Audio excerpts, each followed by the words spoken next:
नमस्कार मंडळी, आजची सकाळ बघा कशी सुरू झाली. या दोघींची मस्ती पूर्ण रंगात आहे.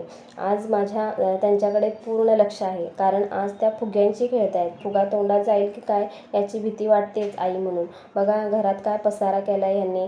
सगळा खेळ झाला आणि मॅडम नेलपेंटची बाटली घेऊन आल्या. शेवटी मुलींना मेकअपचं वेड असतंच. दोघींच्या पायाचं मस्त नेलपेंट वगैरे लावून दिलं आणि मग त्यांना थोडा वेळ झोपवलं, कारण संध्याकाळी आम्हाला एका मोठ्या कामासाठी बाहेर पडायचं होतं, दवाखान्यात. तर आज आपल्या बारकीच्या पायाचं प्लास्टर निघणार होतं. दवाखान्यात पोचलो तर डॉक्टर नव्हते, त्यामुळे थोडा वेळ वाट पाहावी लागली. पण कार्तिकीला कसलं वाट पाहणं माहीत, तिची तिथेही मस्ती आणि फिरणं चालूच होतं. मग डॉक्टर आले आणि बारकीला आत नेलं, पण ती इतकी रडायला लागली की डॉक्टरांनी आम्हाला केबिनच्या बाहेर थांबायला सांगितलं.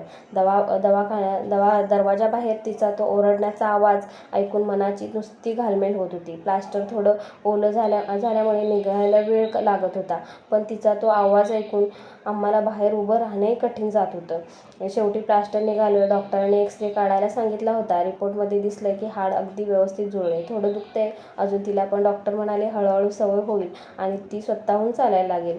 तर असा होता आमचा आजचा दिवस. थोडा भीतीचा पण शेवटी सुखाचा. ब्लॉग कसा वाटला नक्की सांगा.